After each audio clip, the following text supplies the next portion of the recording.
할렐루야. 하나님은 살아계십니다. 살아계신 하나님께서 또 오늘 우리가 드리는 이 수요사경회를 기쁨으로 받으십니다. 우리 또 특별히 이 시간 우중에도 주님을 사모하는 마음, 또 예배를 사모하는 마음, 말씀을 사모하는 마음으로 나오신 우리 모든 성도님들 환영하고 축복합니다. 여러분, 우리가 잠시 전에 함께 읽은 본문의 말씀을 보면요, 예수님께서는 나는 누구이다, 나는 누구이다 이렇게 자기 스스로를 소개하시면서 말씀을 하십니다.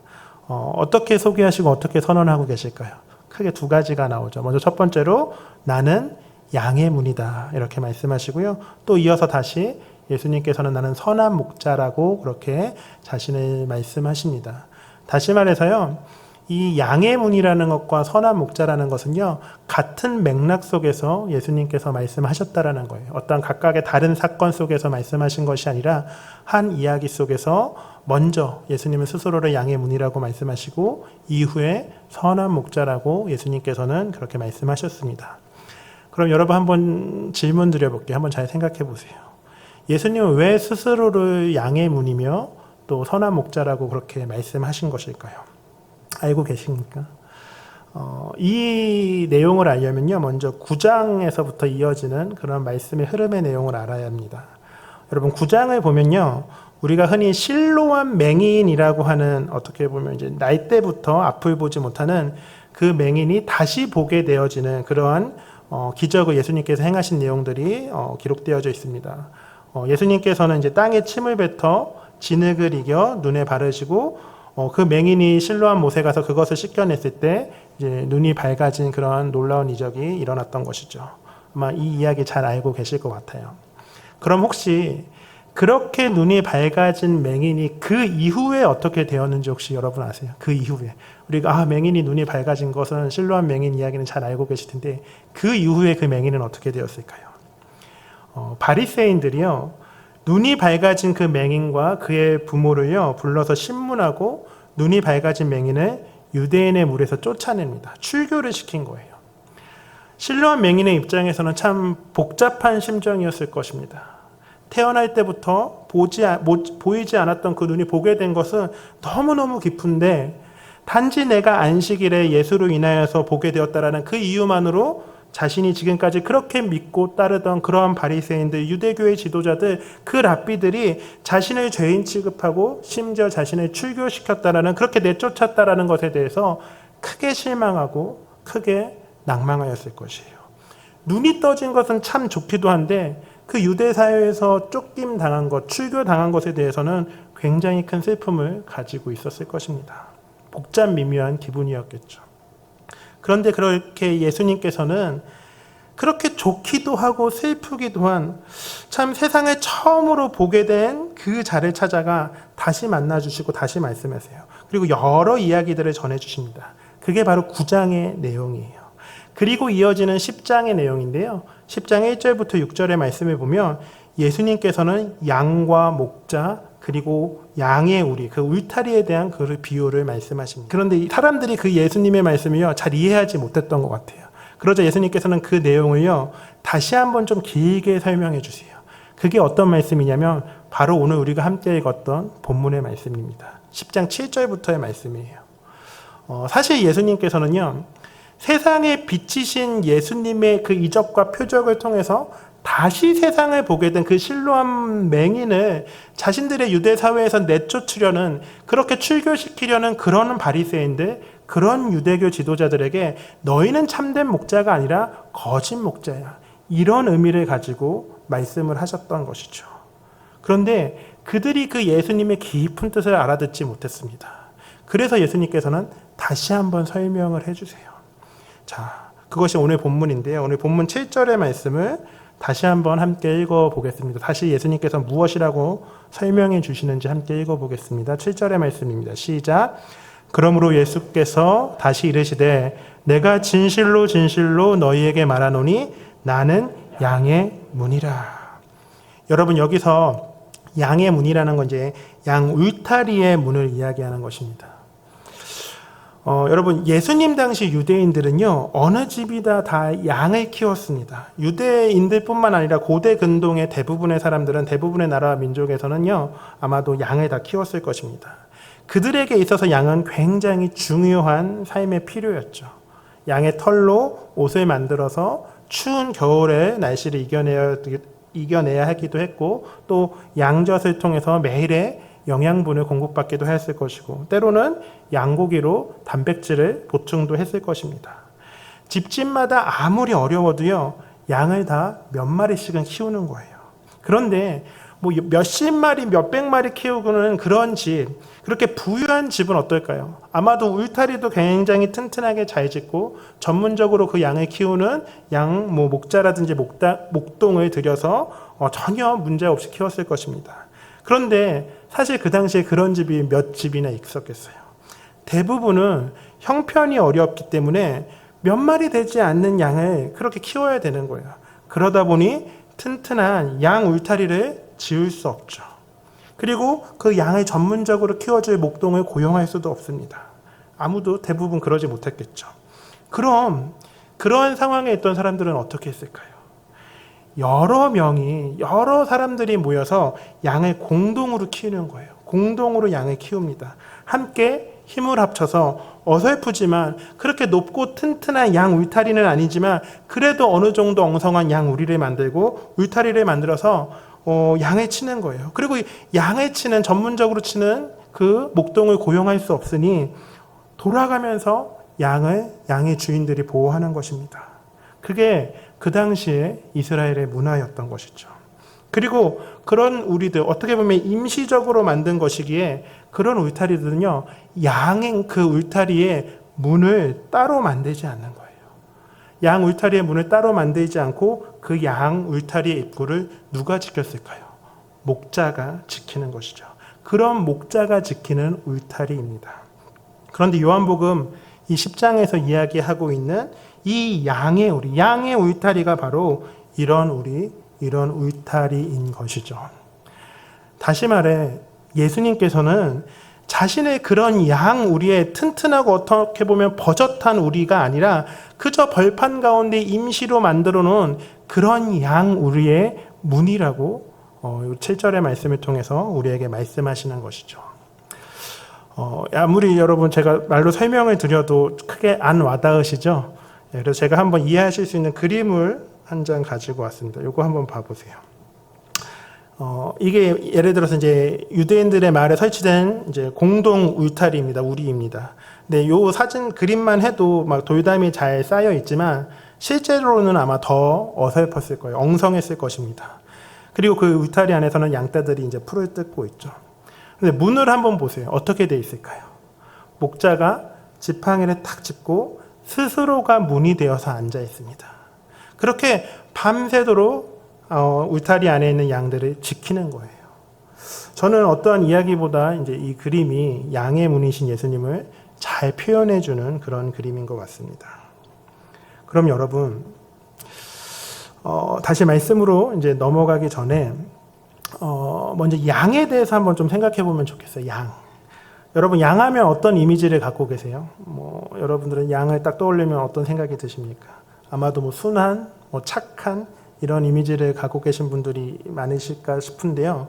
그런데 진짜 양이 순하고 착하기만 할까요? 여러분, 양은요 참 특이한 속성을 갖고 있는 동물이라고 합니다. 짐승 중에서 가장 연약한 짐승, 가장 무기력한 동물이 바로 양이라고 해요. 그런데 그 양이 왜 그렇게 약하냐면요, 양은 먼저 시야가 아주 좁다라고 합니다. 시력이 나쁘다는 거죠. 눈이 나쁘다는 거예요. 아주 가깝게 있지 않는 이상은요, 아무것도 분별하지를 못한대요. 그렇게 앞에 뭐가 있는지 모르니 뭐할까요? 방향 감각이 없는 것입니다. 그래서 혼자서 내버려두면 어떻게 돼요? 바로 길을 잃게 되는 것이죠. 자기 의지로는 어디를 찾아갈 수가 없는 동물이 바로 양인 것이에요. 또 몸집은 제법 뚱뚱한데 하체가 약하다고 그래요. 그럼 어떻게 할까요? 양은요, 한번 넘어지면 쉽게 일어나지 못합니다. 스스로 잘 일어날 수가 없어요. 그래서 양이 넘어지게 되면 누군가가 꼭 일으켜 세워줘야 하는 거죠. 그렇게 안 일으켜주면요, 이제 배에 막 가스가 차서 시간이 지나면 죽게 된다라고 해요. 그리고 또 넘어졌다가 일어서면 한참을 붙잡아 줘야 한다라고 합니다. 왜 그럴까요? 감각을 다시 찾을 때까지는요, 누군가 옆에서 붙들어 줘야 되는 거예요. 금방 놓아버리면 또다시 넘어지고 또다시 넘어지는 거죠. 예, 양이요, 보통 골치 아픈 동물이 아니더라고요. 양은 철저히 의존적이고 혼자서는 아무것도 하지 못하는 그런 존재입니다. 그런데 여러분, 꼭 이 양이 누구와 비슷한 것 같으세요? 누구와 비슷할까요? 바로 우리들과 비슷한 거예요. 우리들과. 그래서 성경을 보면요, 여러 곳에서 하나님의 백성들, 하나님의 자녀들을 무엇이라고 표현하고 있을까요? 양에 비유하여서 말씀하고 계십니다. 여러 군데가 있지만요, 제가 대표적인 말씀 한 구절만 먼저 읽어드릴게요. 이사야 53장 6절을 보면 이런 말씀이 있어요. 우리는 다 양 같아서 그릇 행하여 각기 제 길로 갔거늘 여호와께서는 우리 모두의 죄악을 그에게 담당시키셨도다. 아마도 뭐 사순절이라든지 고난주간에 많이 듣고 보았던 말씀이실 것입니다. 여러분, 우리는 다 양 같은 주님의 백성입니다. 그런데 그 양 같다라는 것이 순수해서 양 같다라는 게 아니라는 거예요. 사실 좀 모자라고 부족하고 연약하기에 그렇기에 우리는 다 양 같은 존재라는 거죠. 그럼 다시 본문 9절로 돌아와서 말씀을 다시 한번 볼 텐데요. 우리 앞에 화면에 보고요. 9절의 말씀 함께 또 읽어보도록 하겠습니다. 우리 함께 읽습니다. 시작. 내가 문이니 누구든지 나로 말미암아 들어가면 구원을 받고 또는 들어가며 나오며 꼴을 얻으리라. 아멘. 여러분, 예수님은 문입니다. 문은요, 반드시 있어야 하지만 문은 아무것도 요구하지 않죠. 강도와 절도 외에는 문을 통하지 않고는 집에 들어가는 사람은 없습니다. 밖에 나가려면 또 집에 들어오려면 반드시 우리는 문을 통과해야 돼요. 그런데 예수님께서 뭐라고 말씀하시는 거예요? 자신이 문이라고 말씀하십니다. 왜 그럴까요? 왜 예수님께서는 스스로를 문이라고 그렇게 말씀하셨겠습니까? 그것은 바로 우리는 예수님을 통과하지 않고는 살 수 없는 그런 존재이기 때문입니다. 양들은 그 울타리 문 안에 들어가야 어떻게 되죠? 안전한 거예요. 양과 같은 성도 또한, 양과 같은 그리스도인들 또한 바로 그 문 안에 들어가야 안전합니다. 그렇게 양들이 그 문 안에 있는 것은 곧 그들의 구원을 이야기하는 것이죠. 문 밖에 있는 것은 심판을 이야기하는 것입니다. 여러분, 우리를 향한 그 주님의 구원은요, 울타리 안에 있는 것이지 울타리 밖에 있는 것이 아닙니다. 참된 구원의 자유는 그리스도 안에 있는 것이지 결코 그리스도 밖에서는 찾을 수 없는 것이죠. 그렇기에 그 구원이라는 것은 바로 이 문이신 예수님을 통해 그분 안으로 들어가는 것입니다. 그리고 그렇게 스스로를 양의 문이라고 말씀하신 예수님께서는 이어서 무엇이라고 말씀하셨을까요? 그들에게 또 이렇게 자신을 소개하십니다. 너무나 유명한 말씀이죠. 우리 요한복음 10장 11절의 말씀도 우리 함께 한 목소리로 읽어보겠습니다. 시작. 나는 선한 목자라. 선한 목자는 양들을 위하여 목숨을 버리거니와. 아멘. 여러분, 예수님께서는 자신을 뭐라고 또 설명하십니까? 선한 목자라고 하십니다.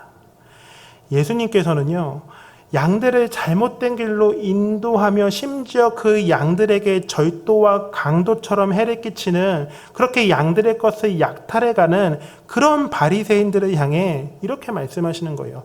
나는 양의 문이다. 내가 그 양들을 바르게 지키고 보호하는 그 양 울타리의 유일한 문이다 라고 그렇게 선포하시면서 바로 이어서 나는 양 울타리의 문뿐만 아니라 그 양들을 치는 선한 목자라고 그렇게 주님은 말씀하시고 선포하십니다. 이제 선한 목자라는 의미는 어떤 의미인지는 이제 오늘 마지막에 좀 더 자세히 말씀을 나누도록 하고요.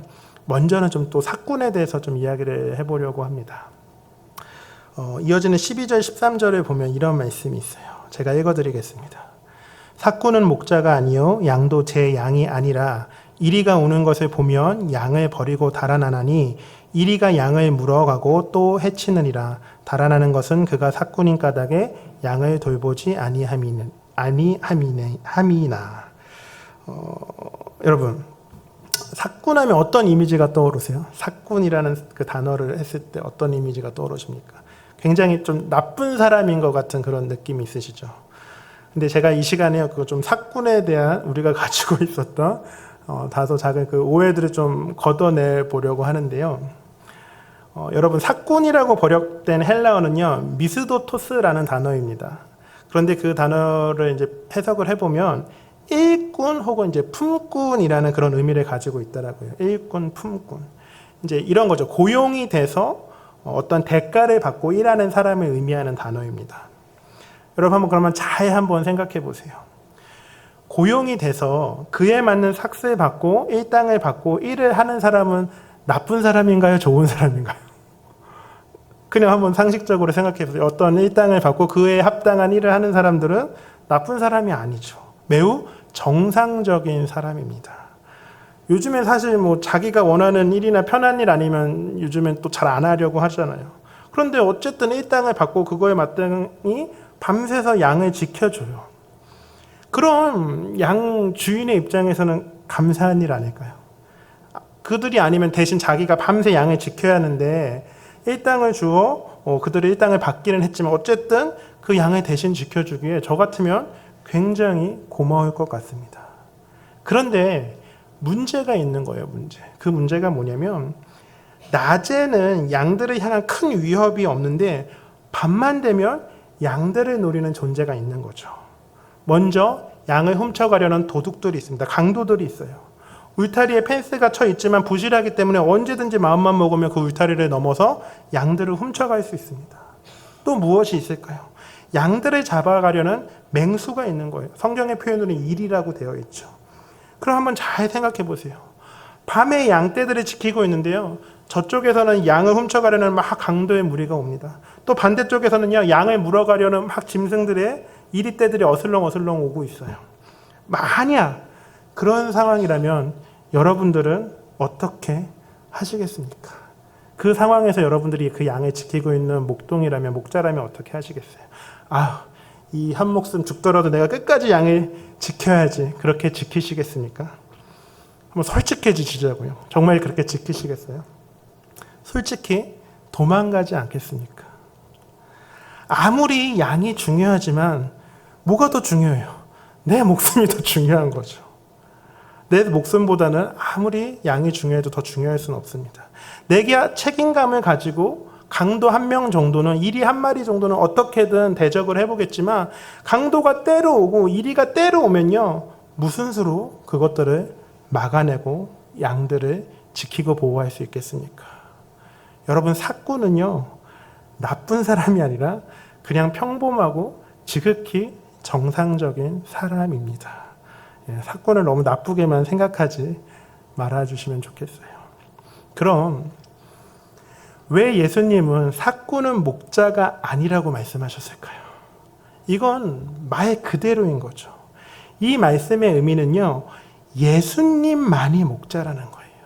예수님만이 선한 목자임을 말씀하시는 거예요. 다시 말해 예수님 외에는 그 누구도 목자가 없음을 말씀하시는 것입니다. 양들을 위해 목숨을 버리는 목자는 오직 예수님만이 유일함을 주님께서는 이 말씀을 통해서 우리에게 알려주고 계신 것이죠. 여러분, 그 모든 교회 공동체에는요, 리더십들이 있습니다. 이제 그 교회를 이끄는 사람들이죠. 예수님 당시에도요, 유대교 안에는 그들을 이끄는 어떠한 바리새인이라든지 종교 지도자들이 그 그룹 안에 있었을 것입니다. 그런데 예수님께서 보니까 그들은 결코 그들에게 맡겨진 이 양과 같은 성도들을 잘 지키지도 보호하지도, 그렇다고 가장 중요한 하나님께로도 잘 인도하지를 못하는 거예요. 그저 종교적 습관에만 빠져 있고 자신의 유익만을 위해 양과 같은 성도들을 이용하고 강도와 같이 그 양들의 것들을 빼앗으려고만 한 것이죠. 예수님께서는 그러한 바리새인들, 그러한 종교에 중독된 그러한 종교 지도자들을 향해 너희가 두려워하고 있는 나 예수만이 유일한 선한 목자라고 그들에게 선포하신 것입니다. 그리고 그 선한 목자가 어떤 목자인지를 그들에게 알려주신 거예요. 양들을 위해 목숨을 버리는 목자. 예수님께서 생각하셨던 진짜 목자라는 것은 그저 그냥 양들을 잘 지키고 보호하는 수준을 넘어서 그 양을 위해서 자신의 목숨을 내놓을 수 있는 그 목자가 진짜 목자이며 참된 목자이며 선한 목자인 것을 말씀하신 것이죠. 그리고 저와 여러분들이 잘 아는 것처럼 예수님께서는 이 말씀처럼 그렇게 선한 목자가 되어주셔서 우리와 같은, 저와 여러분과 같은 그런 양들을 위해 십자가에서 목숨을 내어 주셨습니다. 주님의 이 말씀을 주님께서는 직접 성취하신 것이죠. 여러분, 예수님만이 우리의 유일한 선한 목자이십니다. 제가 이 말씀을 준비하면서요, 묵상하며 참 많은 생각을 하였습니다. 무슨 생각을 하였냐면요, 이 본문이 가장 많이 적용되는 대상이 누굴까요? 목회자입니다. 목회자. 보통 이런 맥락이에요. 목사나 목회자들이 선한 목자이신 그 예수님을 닮아가 주님께서 맡겨주신 양 무리들을 잘 목양해야 한다. 이제 이런 거죠. 그래서 제가 예전에 이제 신학교에 있을 때 채플 예배를 매일 드리잖아요. 그러면 많은 목사님들이 오셔서 그런 설교를 참 많이 해주셨어요. 여러분들이 졸업을 해서 나중에 목회 현장에 가면 그렇게 목회자가 되고 목사님들이 되면 모두 예수님처럼 선한 목자가 되어서 그 목회를 잘 하셔야 됩니다. 이런 취지의 말씀들을 자주 전해주셨습니다. 충분히 후배 신학도들에게 하실 수 있는 말씀이죠. 그런데 여러분, 사실 목회자라든지 어떤 목사가 선한 목자가 되어야 한다라는 생각부터는 사실 잘못된 것이지 않을까 생각이 돼요. 저는 그렇게 생각을 합니다. 오늘의 이 말씀은 예수님께서 내가 선한 목자이니까 너희들도 선한 목자 같은 삶을 살아야 한다, 이것을 말씀하시는 것이 아니라는 거예요. 이것이 예수님의 말씀의 핵심이 아니라는 것이죠. 이 본문을 통해 주님께서 우리에게 알려주시는 것은 오직 예수님만이 우리의 선한 목자가 되신다는 것을 알려주시는 것입니다. 예수님만이 양들을 위하여 목숨을 버리는, 그러함으로 그 양들을 하나님의 나라로 구원하는 유일한 구원자가 되신다라는 것, 유일한 메시아가 되신다라는 것을 알려주시는 것이죠. 그렇게 아무리 목사님이어도 아무리 목회자여도요, 결국 그들을 또한 모두 똑같은 죄인일 뿐인데 어떻게 그 선한 목자가 맞는지 아닌지를 가려낸다는 것 자체가 잘못된 접근이라는 거예요. 여러분, 여호와 하나님 그리고 예수님만이 우리의 유일한 목자가 되시는 것입니다. 그래서 사실 제가 이런 이야기를 드려야 되나 말아야 되나 고민을 많이 했는데, 여러분, 뭐 어떤 목사님들이던 다른 사람들에게요, 그가 누가 되었던 선한 목자를 기대하지 마세요. 결코 사람을 보고 신앙생활을 하고요, 사람에게서 위로를 받으려고 한다면 그 끝은 뭐만 남을까요? 실망만 남습니다. 실망뿐이에요. 여러분, 결코 선한 목자 같은 사람은 단 한 사람도 없습니다. 우리를 위해서 목숨을 대신 버릴 수 있고 우리를 위해서 그 목숨으로 우리를 영생으로 인도하실 수 있는 분은 오직 예수 그리스도 한 분뿐인 거예요. 그렇게 우리의 선한 목자도 예수님 한 분뿐이신 거죠. 제가 잠깐 제 이야기를 좀 드려도 될까요? 제가 예전에 이 말씀, 이 선한 목자에 대해서 좀 이렇게 깊이 이해가 없을 때, 묵상이 없을 때는요, 저도 이렇게 기도했었어요. 저도 예수님처럼 선한 목자가 되어서 저에게 맡겨주신 그 성도님들을 잘 목양할 수 있는 그런 목사가 되게 해주세요라고 기도했습니다. 정말 훌륭한 기도죠. 네, 너무 좋은 기도죠. 근데 요즘에는 어떻게 여러분 계속 기도하는 줄 아세요? 오랫동안 이 기도를 많이 하는데 어떻게 기도하는 줄 아세요? 주님, 제발 사꾼이라도 되게 해주세요. 그렇게 기도합니다. 제발 사꾼이라도 되게 해주세요. 아까 제가 설명드렸던 것처럼 사꾼은 최소한 받은 만큼은 어떠한 일을 하는 사람입니다. 그런데 제가 드리려는 말씀은 이건 돈의 문제, 사례의 문제가 아니라 저를 비롯해서 많은 목회자들이요, 성도님들에게 받은 사랑만큼 사랑하는, 섬기지 못하는 경우가 너무 많이 있습니다. 그래서 사실 저는 때로는 성도님들께 너무 과분한 사랑을 받을 때 너무너무 죄송한 거죠. 나는 그만큼 성도님들을 사랑하지 못하는 것 같은데 사랑을 너무 받으니 송구한 것입니다. 그래서 저는요, 선한 목자는 꿈에도 못 꾸고 그저 성도님들께 받은 그 사랑만큼이라도, 그 값만큼이라도 성도님들을 사랑하고 섬기게 해달라고, 그런 사꾼이 되게 해달라고 기도를 하는 거죠. 절대 강도나 절도와 같은 그런 목사 되지 말고 성도님들께 받은 사랑, 교회로부터 받은 그 배려만큼이라도 사랑하며 섬길 수 있게 해달라고 그렇게 기도합니다. 여러분, 사꾼 현 요셉을 너무 미워하시면 안 됩니다. 하고 싶은 말은 많지만 또 시간이 지나서 가장 중요한 거 한 가지만 나누고 좀 말씀을 마치려고 합니다. 마지막으로요, 본문 14절 15절의 말씀 함께 읽어보겠습니다. 우리 함께 읽습니다. 시작. 나는 선한 목자라. 나는 내 양을 알고 양도 나를 아는 것이 아버지께서 나를 아시고 내가 아버지를 아는 것 같으니 나는 양을 위하여 목숨을 버리노라. 아멘. 이 말씀을 보면요, 선한 목자는 양을 알고 있다라고 나와 있어요. 이건 목자가 양을 안다는 것은 어떻게 보면 당연하죠. 이것은 우리가 쉽게 이해할 수 있습니다. 그런데 뭐라고 기록되어져 있나요? 양도 목자를 알고 있다라고 말씀하세요. 양도. 양과 목자는요, 서로 알고 있는 상호 관계가 되어야 한다는 것입니다. 목자와 양의 관계에서 목자만이 양을 아는 것이 아니라 양 또한 목자를 알고 있고, 그렇게 서로 간에 아주 깊은 친밀성이 있어야 된다라고 예수님께서는 말씀하시는 거예요. 그리고 그것이 어느 정도의 친밀성이냐 하면, 말씀을 보면 아버지, 곧 하나님을 이야기하죠. 하나님께서 예수님을 아시고 예수님께서 하나님을 아시는 것과 같다라고 말씀하세요. 그렇다면 여러분, 하나님께서 예수님을 알고 예수님께서 하나님을 아시는 것 같은 그러한 친밀성은 어느 정도를 이야기하는 것일까요? 요한복음을 통해서 반복적으로 예수님께서 하시는 것은, 본문에 나는 복음의 말씀은 무엇이냐면, 하나님과의 예수님과의 관계 속에서 계속 설명하고 있는 가장 중요한 핵심은 동일성입니다. 하나님과 예수님이 같은 분이라는 거예요. 동일 본질하시다라는 거죠. 이처럼 하나님과 예수님이 서로 안다는 것은요, 어떻게 그냥 지적으로 수준으로 아는 것 이상의 그러한 동일성을 이야기하는 것이에요. 그럼 이것을 다시 양과 목자의 관계로 해석한다면, 목자가 양을 아는 것, 양이 목자를 안다는 것은 그저 단순한 지식적, 지적인 수준의 그것이 아니라 그 이상의 친밀함을 이야기한다라는 것이죠.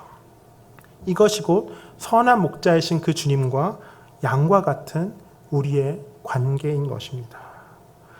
그렇게 우리는요, 사실 이 말씀을 통해서 많은 것들을 좀 생각해 볼 수 있습니다. 먼저는 이런 거예요. 주님이 우리를 아는 것만큼 우리도 주님을 알고 있는가? 주님이 우리와 하나 되고 싶어 하시는 것만큼, 그렇게 친밀한 관계를 유지하고 싶어 하시는 것만큼 나 또한, 우리들 또한 주님과 그렇게 친밀한 관계로 하나가 되고 싶어 하는지, 그런 마음이 우리 가운데 있는지를요, 우리는 사실 스스로에게 몇 때마다 질문해 보아야 됩니다. 여러분, 양은요, 특징이 또 있습니다. 굉장히 미련하고 모자라기도 하지만요, 양에게도 좋은 점이 있다라고 해요. 그것이 무엇인지 아세요? 청각이 굉장히 발달되어 있다라고 합니다. 잘 듣는다는 거예요. 그래서 양은요, 아무리 많은 사람들이 있어도 자신의 목자의 음성을 분별해서 들을 수 있다라고 해요. 이제 이런 것 같아요. 어렸을 때 밖에서 하루 종일 놀다가도 어머니께서 야, 밥 먹어라, 누구누구야 밥 먹어라 그러면 그 음성은 딱 들리잖아요. 그리고 집으로 가잖아요. 아무리 여러 사람들이 있어도 엄마 목소리는 잘 알아들을 수 있잖아요. 그런데 양이 그렇다라는 거죠. 여러분, 우리가 주님의 양이라면요, 우리는 주님의 음성을 분별해서 들을 수 있어야 합니다. 그렇다면 오늘날 우리에게 있어서 주님의 음성이 무엇일까요? 바로 하나님의 말씀, 성경인 거죠. 주님께서는 말씀을 통해 성경을 통해서 우리에게 계속 주님의 음성을 들려주고 계신 거예요. 하나님의 음성이라고 해서 어떤 신비적인 것이 아니라 이미 하나님께서는 말씀을 통해서 우리에게 음성을 들려주고 계십니다. 그렇기에 선한 목자이신 그 주님의 양인 우리들은요, 이 주님의 말씀에 귀를 기울여야 돼요. 그것이 바로 우리가 주님을 아는 것입니다. 우리 사랑하는 성도님 여러분, 우리의 선한 목자가 되어주시고 우리를 위해 목숨을 내어주신 그 주님께서 바라시는 것은요, 정말 원하시는 것은요, 그 선한 목자이신 주님께서 우리를 아는 만큼 우리들 또한 주님을 알아가기를, 그런 마음을 품기를 주님은 바라고 계세요. 그리고 주님께서 우리를 아는 만큼 우리를 사랑하시는 것처럼 우리들 또한 우리가 주님을 아는 만큼 주님을 사랑하기를 주님은 이 시간에도 우리에게 바라고 계신다는 거죠. 이것이 오늘 이 본문이 우리에게 알려주고 있는 선한 목자의 참된 의미입니다. 이 시간 말씀을 마치며 바라기는요, 저와 여러분 또한 그 주님을 알기 위해 더욱 힘쓸 수 있는 우리 모두가 되기를 바랍니다.